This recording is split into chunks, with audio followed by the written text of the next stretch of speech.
All right, good morning. This is again Huntington's disease, Todd. And, I wanted to talk a little bit about the psychological part of this. Now, I've mentioned it before, I think, possibly. But, this is just a psychological nightmare that's going on inside of my brain. Okay. And, I thought about it from an angle of, you know,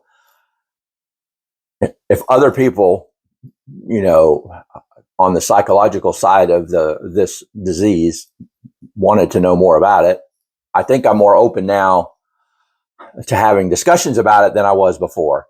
So I'm just going to give you a little bit of a history of where I came from and then where we're at now. And I'm going to try to do it in not too long of a period of time.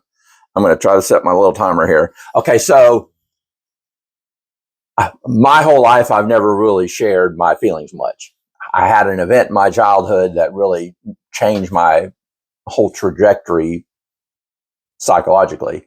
So at that time, I just chose a different path in life. And then part of it was I closed up and I locked up and I did that sort of thing. So that's what, different things happen like that. Again, this is Huntington's disease, Todd. I'm talking about Huntington's disease if I didn't say that already. So when I was younger, I have the traumatic incident. A little bit of what I learned through some of the things that I went through in life is called arrested development. Maybe I got stuck in that phase of my life for a while. And then as life would have it, I went through and I started doing a little bit of training or mentorship and through prison. And while I was doing that, we were teaching a book that was, very psychologically based along the lines of Christianity as well, but it was very psychologically based. So although I was teaching other men about this class, I really started learning a lot more about myself. So through all that, I gained some experience. So I'm going to tell you this a little bit just so you kind of have an understanding of why maybe what I say, I don't know, has a little bit of weight. Not to say that I'm by any means an expert on many things, but on the part of my mind right now that I do understand, I'm kind of an expert on that because I'm living it every day and I'm getting worse every day, or I'm getting worse enough that I notice the difference. So when I was in those prison classes and teaching and doing the mentorship, we talked life skill programs, and we went through all the different phases of a man's life and, being a better spouse, husband. Most of the people I dealt with were men. Obviously, I was in a men's prison. So that being said, I dealt with a lot of men, and I was able to, do some training through these books, and it was really, really very uplifting for them and for me. We've had men that came out of prison that ended up doing very well. The program is in prisons all over the state of Florida.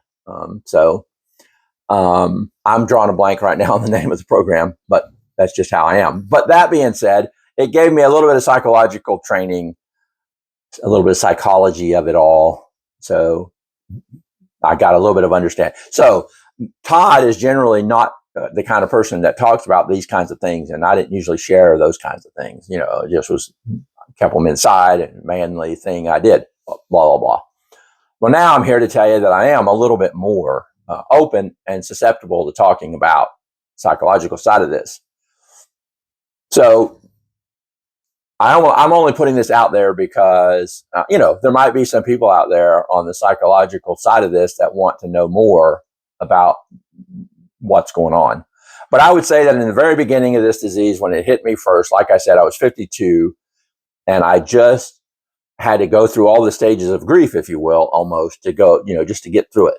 The beginning part of this was not good for me. I didn't handle it real well. Maybe I reverted to, some things to help soothe the pain for a little while. However, I came back to grips with it. So then at about, like I said, about 56, 57 years old, I was losing my ability to continue doing full-time work because I just couldn't focus enough. But I did start a little bit of introspection. Even then, it wasn't as much as it is now. So now at 62, I've started kind of going into a cycle now of where my brain is starting to have enough laps that I can, I've started, being able to analyze the different parts of this. All that being said, our brain is going through a blender if you have Huntington's disease. It's the most unhealthy thing that could probably happen to a person, mentally, physically, emotionally. The person that you were goes away. The person that you become is not always beautiful. And then also sharing or talking about it becomes impossible. You add that up, and that's just I want to call that a psychological Armageddon. You know what I mean? I'm going to make that the title of this video, I think. But I'm saying all that to say this is Huntington's disease, Todd. I'm talking about Huntington's disease. I have a YouTube page, and I also would like for you to go there and look and share and, share it with your friends. I want this to just become a little bit more noticeable to the world of Huntington's, because there are people out there that could use the knowledge that I share. Okay. Huntington's disease, Todd, on YouTube. That's how you find me. Share, like, and subscribe. Thank you. Have a good day.